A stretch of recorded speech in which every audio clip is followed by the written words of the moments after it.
Hello everyone and welcome back to another video on my YouTube channel.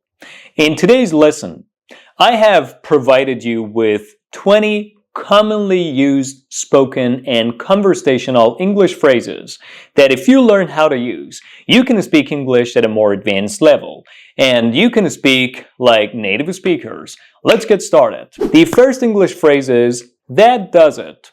That does it. That does it. What is the meaning of that does it?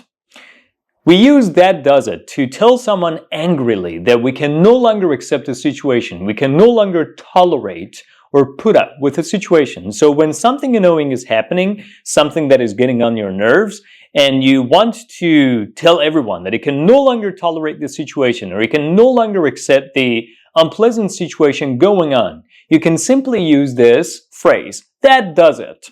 That does it, which means I can no longer tolerate it and put up with it, and no one can no longer, do all these unpleasant things that they're doing. I can no longer tolerate them. That does it. That does it. An example. All right, that does it. You can't talk to me like that anymore. All right, that does it. You can't talk to me like that anymore. All right, that does it. That does it. You can't talk to me like that anymore, which means, all right, I can't tolerate your behavior anymore. I can't put up with it anymore. I can't take your behavior anymore. You can no longer behave towards me like that. That does it. The next commonly used conversational English phrase is, don't give me that line.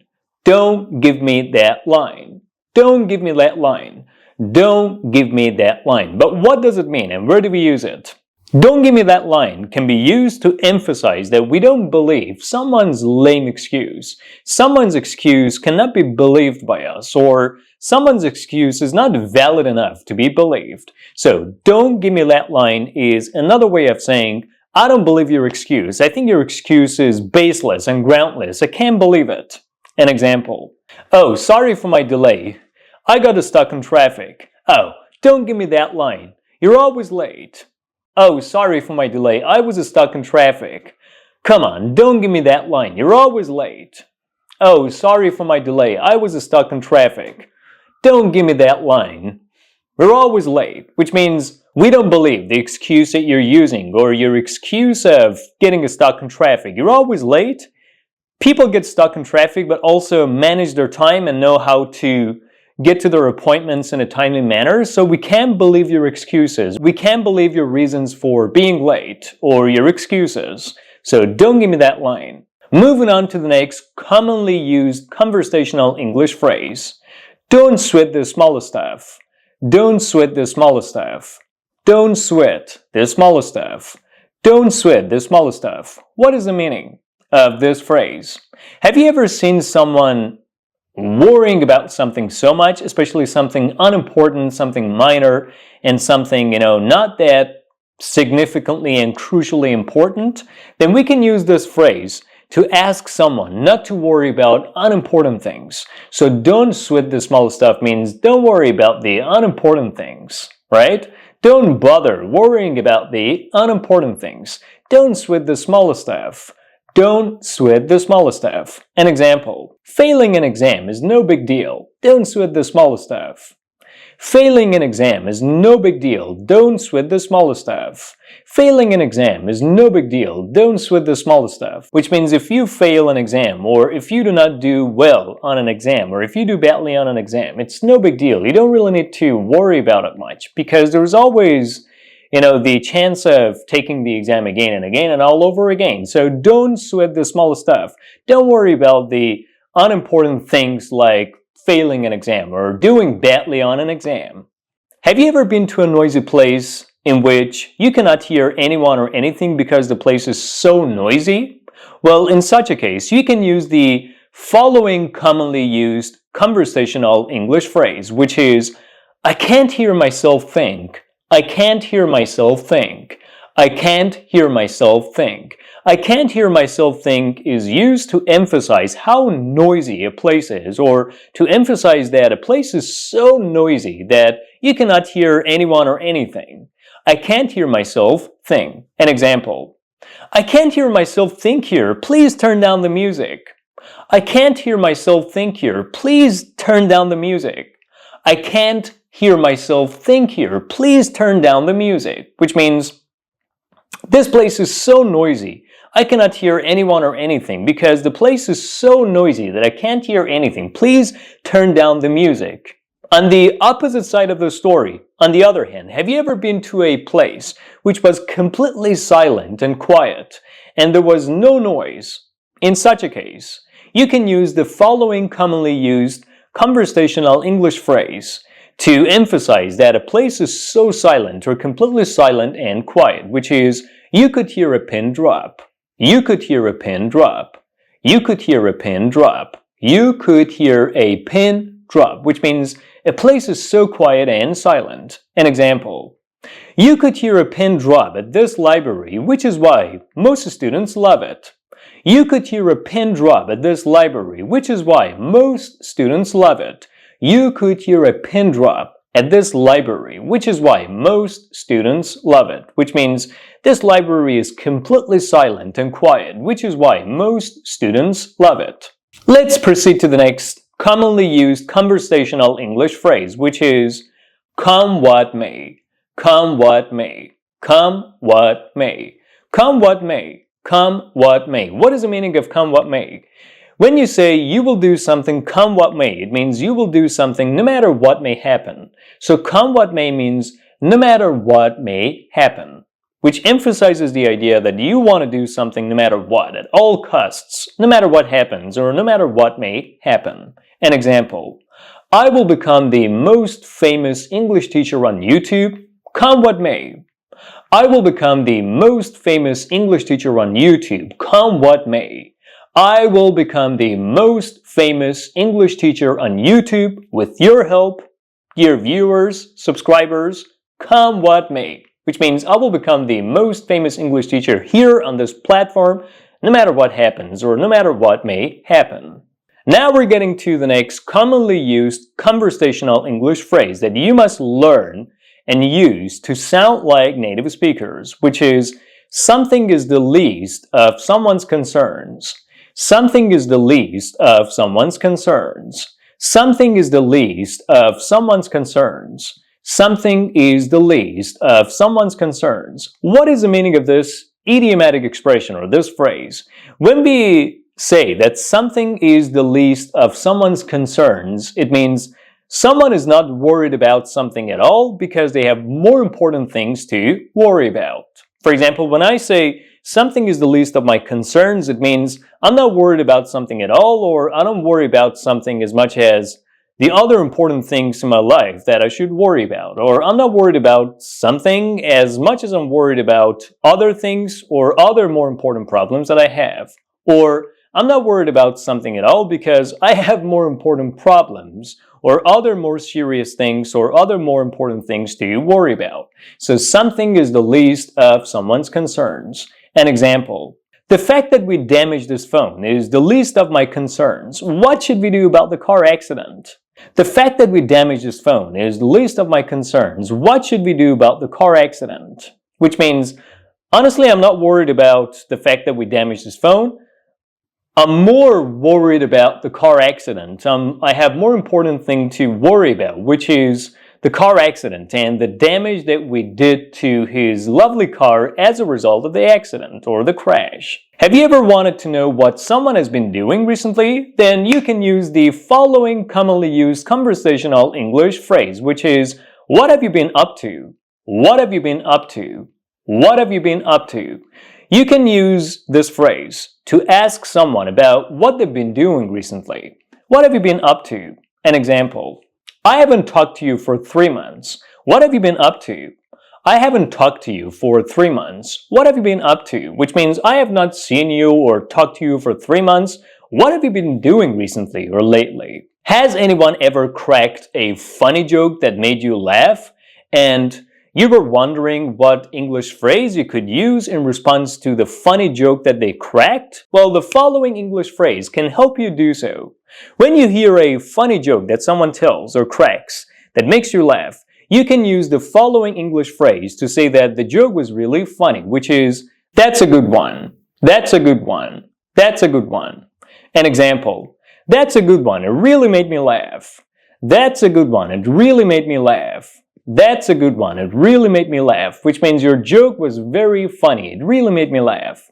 Guys, what do you exactly say in English when you want to tell someone that you will do what you have promised to do, or you will definitely or absolutely do what you have told them that you will do? Well, you can use the following English phrase, which is, my word is my bond. My word is my bond. My word is my bond. My word is my bond. What does it mean?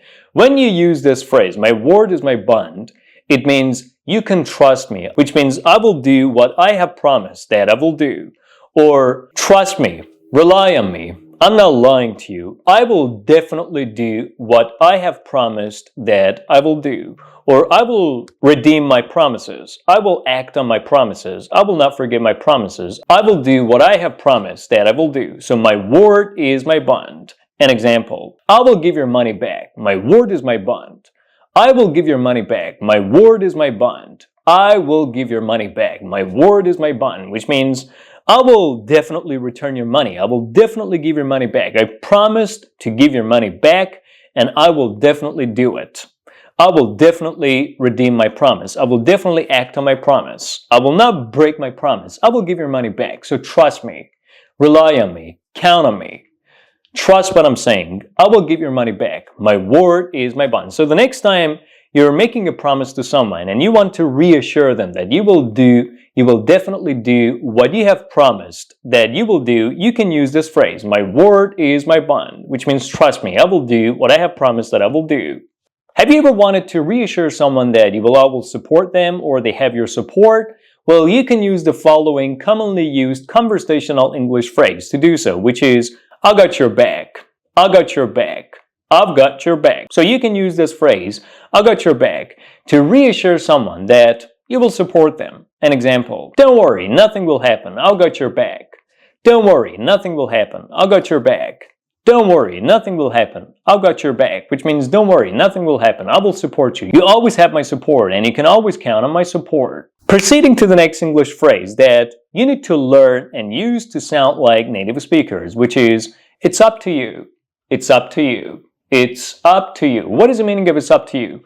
We use this phrase to emphasize that it is up to someone to make a decision, or it is someone's responsibility to make a decision in a certain situation, or the decision lies in someone's hands, or the decision is in someone's hands, or no one else will make decisions on behalf of someone. It is someone that actually needs to make a decision about something. So it's up to you. An example, you can either stay or go. It's up to you. You can either stay or go. It's up to you. You can either stay or go. It's up to you, which means you can either stay or go. The decision is in your hands. It is up to you to make a decision about whether you want to stay or go. Have you ever wanted to emphasize that something is true, especially something unpleasant? Then you can use the following English phrase to emphasize that something unpleasant is true, which is, there are no two ways about it. There are no two ways about it. There are no two ways about it. So this phrase can be used in response to something happening or something someone has said to emphasize that something unfortunately unpleasant is true. An example, she's lost her job and there are no two ways about it. She's lost her job and there are no two ways about it. She's lost her job and there are no two ways about it, which means the fact that she's lost her job is true. The unpleasant fact that she's lost her job is true. Have you ever wanted to emphasize that it is impossible for something to be different from the way it is, or something cannot look different from what it looks like or how it looks, or something will not be different from the way it is? Then you can use the following English expression, which is, it cannot be otherwise. It cannot be otherwise.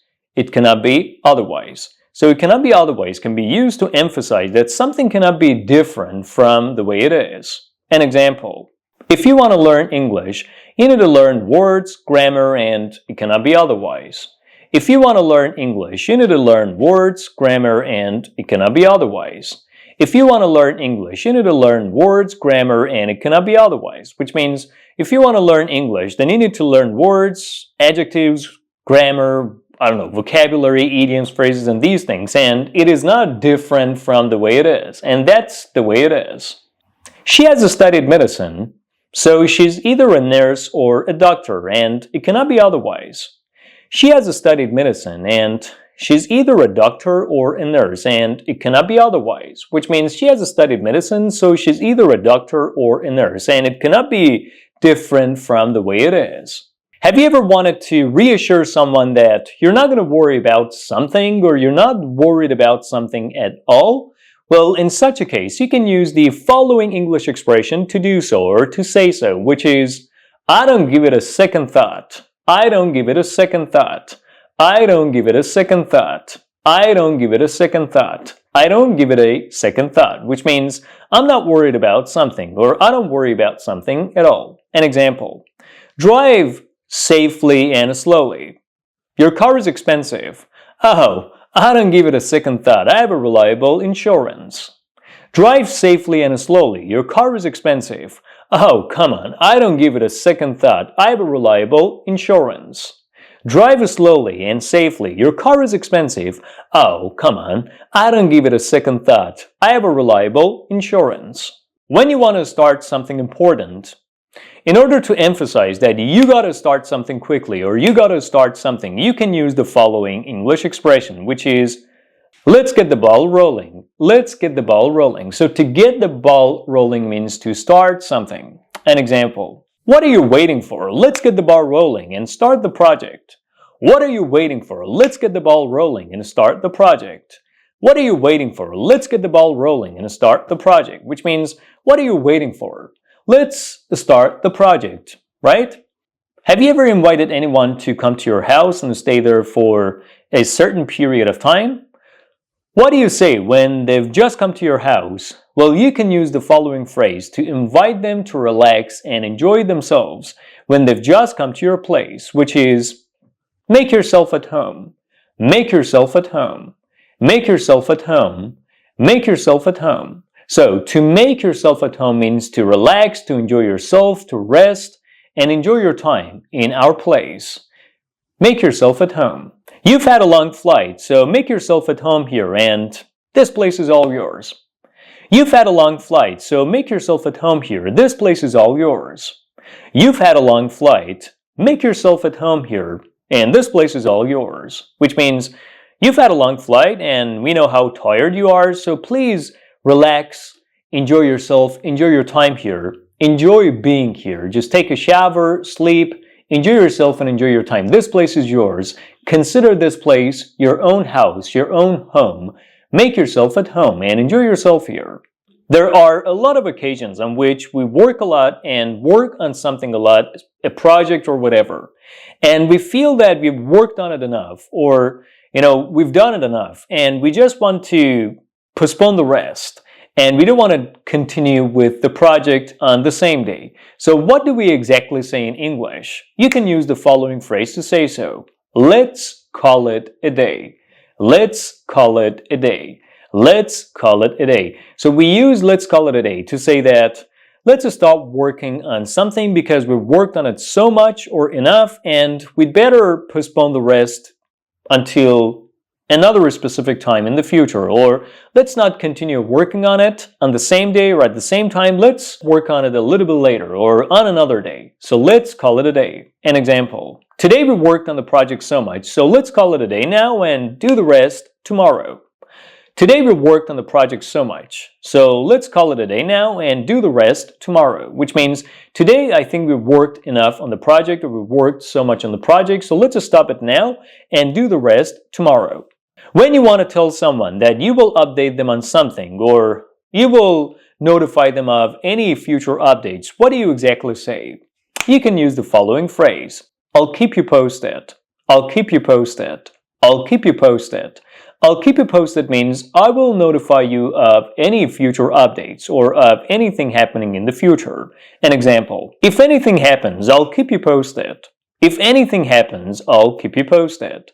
If anything happens, I'll keep you posted, which means if anything happens, I will update you on it. I will tell you about it. I will notify you of it. Have you ever been in a situation in which everything is uncertain, nothing has been decided, and definite, then what do you exactly say? You can say, it's up in the air. It's up in the air. It's up in the air. So when we say something is up in the air, it means something is not definite, or something is uncertain, or something has not been decided, or no decision has been made about something, which is why it's indefinite, it's uncertain, and nothing has been done about it. An example, will you upgrade your car? Well, I don't know, it's up in the air. Will you upgrade your car? Well, I don't know, it's up in the air. Which means, I don't know anything about it. We haven't done anything about it. We haven't made any decisions about it. It's not certain, it's uncertain, it's indefinite. We don't know what will happen because nothing has been done about it and no decision has been made about it. And finally, we're getting to the last commonly used conversational English phrase of today's video, which is better late than never. Better late than never. Better late than never. What is the meaning of better late than never? We can use this phrase to tell someone that it's better to do something late than never do it, or than not do it at all. So, better late than never. An example, drive safely and carefully. They always say better late than never. Drive safely and carefully. They always say better late than never, which means drive safely and carefully. It's better to arrive late than never arrive or not arrive at all. Alright guys, that's about all. So in today's video, you learned 20 commonly used conversational English phrases that you can take advantage of and use to speak like native speakers. Now what I want you to do is like this video in support of this channel and its growth. Subscribe if you haven't done so yet and leave some positive comments down below. I'll be back soon.